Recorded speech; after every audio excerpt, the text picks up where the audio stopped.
Hello दोस्तों। आज हम देखने जा रहे हैं मीडिएटर पैटर्न। और ये पैटर्न का यूज़ करके हम मल्टीपल ऑब्जेक्ट्स के कम्युनिकेशन को सेंट्रलाइज और ऑर्गेनाइज कर सकते हैं। ठीक है, इस पैटर्न की हेल्प से हम अपने कोड को मेंटेनेबल बना सकते हैं और इसको काफ़ी फ्लेक्सिबल भी बनाया जा सकता है। तो एक एग्जांपल के साथ हम देखते हैं, फिर हम एंड में डिस्कस करेंगे क्योंकि ये पैटर्न कुछ कुछ ऑब्जर्वर पैटर्न जैसा साउंड करेगा। तो एक लास्ट में डिस्कस डिस्कस करेंगे कि ऑब्जर्वर पैटर्न से किस तरीके से डिफरेंट है। ठीक है, तो मैंने यहाँ पे एक चैट मीडिएटर बनाया है जिसमें एक सेंड मैसेज है जो एक यूज़र और एक मैसेज एक्सेप्ट करता है। फिर यहाँ पे मैंने एक ऐड यूज़र बनाया है जो कि हम चैट में ऐड करने के लिए यूज़ करेंगे। ठीक है, यहाँ पे फिर मैंने यहाँ पे चैट रूम एक बनाया है जो कि चैट मीडिएटर है। चैट रूम बेसिकली इसको हम व्हाट्सएप का ग्रुप समझ सकते हैं और इसमें लिस्ट ऑफ यूज़र्स हैं। ठीक है, अब सेंड मैसेज में हमारे पास एक यूज़र आएगा कि किस यूज़र को ये मैसेज भेजना है और क्या मैसेज भेजना है। फिर मैंने यहाँ पे एक सिंपल फॉर लूप लगाया है यूज़र से यूज़र को मैच करने के लिए। और जैसे ही लिस्ट में वाला यूज़र मिल जाएगा हम उसको ये रिसीव मैसेज करवा देंगे कि ये वाला मैसेज तुम्हारे लिए आया है। ठीक है, फिर हम यहाँ पे देखेंगे ऐड यूज़र्स के लिए कि हम इस चैट रूम में यूज़र ऐड कर रहे हैं। ठीक है, एक मैंने यहाँ पे एक ये यूज़र इंटरफेस एब्स्ट्रैक्ट क्लास बनाया है जिसमें अ, एक user has a chat mediator. ठीक है, उसके पास एक चैट मीडिएटर रहेगा और यूज़र का नाम है। ठीक है, जब हम इस यूज़र को क्रिएट कर रहे हैं तो हम वो किस चैट रूम का पार्ट है वो हम इसमें पास कर देंगे और उसका नेम पास कर देंगे। फिर हम यहाँ पे आगे गेट नेम और ये गेटर सेटर्स है। एक यहाँ पे सेंड मैसेज है जो मीडिएटर को मैसेज सेंड करेगा दिस ऑब्जेक्ट के लिए। ठीक है, this object is sending a message to what message, ये क्या मैसेज भेज रहा है। और एक है रिसीव मैसेज कि इसके पास क्या मैसेज आया है। ठीक है, अब चैट यूज़र देखते हैं। चैट यूज़र एक यूज़र का ही एक्सटेंडेड क्लास है। इसमें हमने सुपर के साथ चैट यूज़र क्रिएट करा है। सुपर के में मीडिएटर पास करा है कि किस चैट रूम का ये यूज़र होगा। और एक रिसीव मेथड है जिसको हमने ओवरराइड करके यहाँ पे रिसीव मैसेज सिंपली प्रिंट करा दिया है। तो डिफरेंट यूज़र डिफरेंट तरीके से मैसेज रिसीव करके एक्ट कर सकते हैं। ठीक है, यहाँ पे हम टेस्ट देख लेते हैं। टेस्ट में मैंने एक चैट रूम बनाया है, उसमें 3 यूज़र को ऐड करा है, एलिस बॉब एंड चार्ली। फिर चैट रूम में इन तीनों को ऐड कर दिया है। अब user one sends hello everyone, user two sends user two dot send hi Alice. ठीक है, यूज़र वन क्योंकि यहाँ पे एलिस है। अब इसको रन करके देख लेते हैं। तो ये एक तरीके से मैसेज ब्रॉडकास्ट है जैसे। ठीक है, यूज़र वन एलिस ने सेंड्स मैसेज हेलो एवरीवन भेजा है। ठीक है, बॉब को यही मैसेज रिसीव हुआ, चार्ली को भी यही मैसेज रिसीव हुआ। और फिर बॉब ने मैसेज भेजा हाय एलिस, और ये हाय एलिस एलिस को भी रिसीव हुआ और चार्ली को भी रिसीव हुआ। ठीक है, क्योंकि हम चैट ग्रुप की बात कर रहे हैं तो सारे मैसेज सबको विजिबल रहेंगे। और यही इसमें बताया कि हम यहाँ पे जब हम यहाँ पे यूज़र को आइटरेट कर रहे हैं, ठीक है, हर यूज़र से मैच करके यहाँ पे रिसीव मैसेज करवा दे रहे हैं। ठीक है, जिस भी यूज़र को हमने सेंड मैसेज करा है for each user if you is not in user, if you is not a user, उस केस में हम मैसेज भेज देते हैं। ठीक है, मतलब सेंडर को वापस से वो मैसेज नहीं भेजना है। यहाँ पे मैंने कमेंट में भी लिखा हुआ है, मैं थोड़ा कंफ्यूज हो गया था अपने कोड में। ठीक है, तो यहाँ पे एलिस को ये मैसेज रिसीव हुआ, बॉब को रिसीव हुआ, चार्ली को रिसीव हुआ, बट एलिस को वापस से रिसीव नहीं हुआ क्योंकि एलिस ने वो सेंड भेजा है, उसका रिसीव मेथड हमने कॉल नहीं करा है। बस इसमें इतना ही कोड है। ठीक है, तो सॉरी फॉर द कन्फ्यूजन। उसके बाद जब एलिस ने सारा मैसेज भेज दिया था, उसके बाद फिर यूज़र टू जो कि है हमारा बॉब, बॉब ने मैसेज सेंड करा हाई एलिस, जो कि बाकी दो यूज़र्स को दिखा और बस बॉब को नहीं रिसीव हुआ क्योंकि बॉब ने वो सेंड करा है।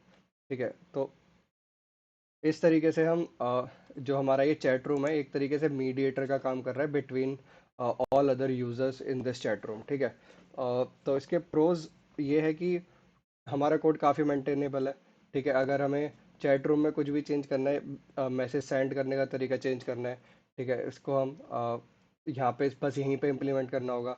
बाकी यूज़र्स को इंडिविजुअली कुछ भी चेंज नहीं करना है यूज़र्स में, क्योंकि सेंड और रिसीव मैसेज मेथड कुछ ज़्यादा चेंजेबल स्कोप नहीं है उनमें। बट अगर हमें चैट रूम में कुछ एडिशनल फीचर्स ऐड ऑन करने हैं तो वो हम यहाँ पे कर सकते हैं। ठीक है, तो हमारा एक लूज कपलिंग भी है कि हर यूज़र अपने आप को एक दूसरे को डायरेक्टली मैसेज नहीं भेज रहा है। ठीक है, वो बस चैट रूम में मैसेज भेजते हैं और chat room has the responsibility कि वो बाकी सारे यूजर्स को नोटिफिकेशन भेज दे। ठीक है, तो ये लूज कपलिंग है। रीयूजेबिलिटी भी काफ़ी हमारे इसमें मिल जाती है कि हम क्योंकि हम इंटरफेस और एब्स्ट्रैक्ट क्लासेस और काफ़ी चीज़ें यहाँ पे यूज़ कर रहे हैं, तो यहाँ पे हमारे रीयूजेबिलिटी भी मिल जाती है। और हम यहाँ पे कॉम्प्लेक्स कम्युनिकेशन, अगर अभी तो हमारे पास 3 ही यूज़र है, फॉर एग्जांपल हमारे पास यहाँ पे 50 यूज़र होते हैं, तो इंडिविजुअल मैसेज भेजना फिजिबल नहीं होता हर यूज़र को, और हर यूज़र को ये जानना कि उस चैट रूम में कौन कौन यूज़र पार्टिसिपेट करते हैं, ये पता करना भी, मतलब हम चैट ग्रुप में बार बार सर्च करके नहीं देखना चाहते कि कौन कौन यूज़र इसमें पार्ट है और किसको भेज रहे हैं। ठीक है, आप यूज़र जस्ट नो कि एक चैट रूम है जहाँ पे मुझे ये मैसेज सेंड करना है। ठीक है, उसको इतना ही पता है, बाकी चीज़ों की वो यूज़र डजेंट वरी अबाउट। ठीक है, कॉन्स में क्या है कि अगर मीडिएटर बहुत ही कॉम्प्लेक्स हो जाए, मतलब ये चैट रूम वाला सिस्टम बहुत ही कॉम्प्लेक्स हो जाए, तो इसका थोड़ा, इसकी स्पेसिफिकली इसकी मेंटेनेंस थोड़ी मुश्किल हो जाती है, बट द होल कम्युनिकेशन वे वो काफ़ी सिंप्लीफाइड है। ठीक है, मीडिएटर पैटर्न का यूज़ तब हमें करना चाहिए जब मल्टीपल ऑब्जेक्ट्स को एक दूसरे के साथ कम्युनिकेट करना हो, और ये कम्युनिकेशन को हमें सेंट्रली मैनेज करना हो। जैसे कि हमारा यहाँ पे चैट ग्रुप है। ठीक है, इस पैटर्न को लार्ज स्केल एप्लीकेशन में काफ़ी यूज़ कर सकते हैं, जैसे मल्टीपल कंपोनेंट्स को इंटरेक्ट कराने में, और ये हेल्प करता है हमारे को डिफरेंट कंपोनेंट्स को बाकी के कंपोनेंट से लूजली कपल और at the same time communicate करने में। ठीक है, ये कुछ कुछ ऑब्जर्वर पैटर्न जैसा है, क्योंकि हम ऑब्जर्वर पैटर्न में भी जब एक यूज़र की कुछ स्टेट चेंज होती थी, तो उसके जो ऑब्जर्वर्स थे वो बिहेव कर सकते थे, उन सबको नोटिफिकेशन जाती थी, जैसा हमने देखा था वो ऑब्जर्वर पैटर्न के एग्जांपल में, कि रिपोर्टर सबको नोटिफाई करता है कि कहीं पे विलन मिला हुआ है। ठीक है, तो हम देख लेते हैं इन दोनों के पर्पस कैसे डिफरेंट है। मीडिएटर पैटर्न का पर्पस कम्युनिकेशन को सेंट्रलाइज करना, सेंट्रली मैनेज करना, और मीडिएटर के हेल्प से ही कम्युनिकेट करते हैं, मतलब यूजर्स डायरेक्टली एक दूसरे से कम्युनिकेट नहीं कर रहे हैं, वो मीडिएटर के थ्रू कम्युनिकेट कर रहे हैं, तो एक सेंट्रल बॉडी है जो ये सारी चीज़ें मैनेज कर रही है। ऑब्जर्वर पैटर्न में क्या था कि ऑब्जर्वर्स, मतलब जो ऑब्जेक्ट्स थे वो एक दूसरे के इवेंट्स को चेक करते थे कि उसकी स्टेट चेंज हो जाएगी, तो बाकी सबको नोटिफिकेशन जाएगी। ठीक है, तो ये डायरेक्टली एक दूसरे से कम्युनिकेट कर रहे थे। ठीक है, कम्युनिकेशन मैनेजमेंट में हम देखें मीडिएटर में, तो एक सेंट्रली जो हमारा चैट रूम है वो रिस्पॉन्सिबल है, एक सेंट्रल कम्युनिकेशन हब है। ऑब्जर्वर पैटर्न में ये कम्युनिकेशन एक डायरेक्ट चैनल था। ठीक है, इट इज़ लाइक कि हम पर्सनल मैसेज किसी को भेज रहे हैं, बट चैट रूम में वो मैसेज सबको ब्रॉडकास्ट करना चैट रूम की रिस्पॉन्सिबिलिटी है। ठीक है, ऑब्जेक्ट डिपेंडेंसी, और जो मीडिएटर पैटर्न में ऑब्जेक्ट्स की कम्युनिकेशन पूरी डिपेंड होती है चैट रूम पे। अगर चैट रूम फेल होता है तो कम्युनिकेशन जो ब्रिज है वो लाइक बिगड़ सकता है। ठीक है, ऑब्जर्वर पैटर्न में लोग सारे के सारे ऑब्जेक्ट्स एक दूसरे से डायरेक्टली कम्युनिकेट करते थे, उन सबकी डिपेंडेंसी एक दूसरे पे वेरी हाईली कपल्ड थी। इसमें हालांकि सिंगल पॉइंट ऑफ फेलियर है, बट सब डायरेक्टली एक दूसरे से कपल नहीं है, सब लूजली कपल्ड है। ठीक है, नंबर ऑफ ऑब्जेक्ट्स देखा जाए तो जो ऑब्जर्वर पैटर्न है उसमें हमारे पास मल्टीपल ऑब्जेक्ट्स को एक दूसरे की मल्टीपल ऑब्जर्वर बनने की परमिशन होती है। ठीक है, मीडिएटर पैटर्न में कम्युनिकेशन सेंट्रली मैनेज होता है, तो जो जो लोग उस सेंट्रली कम्युनिकेशन का हिस्सा होंगे बस उन्हीं को ही नोटिफिकेशन होगी। ठीक है, तो ये पर्पसफुली और स्ट्रक्चरली एक दूसरे से काफ़ी डिफर करते हैं। अगर आपने ऑब्जर्वर पैटर्न की वीडियो नहीं देखी हो तो एक बार उसको ज़रूर देख लेना।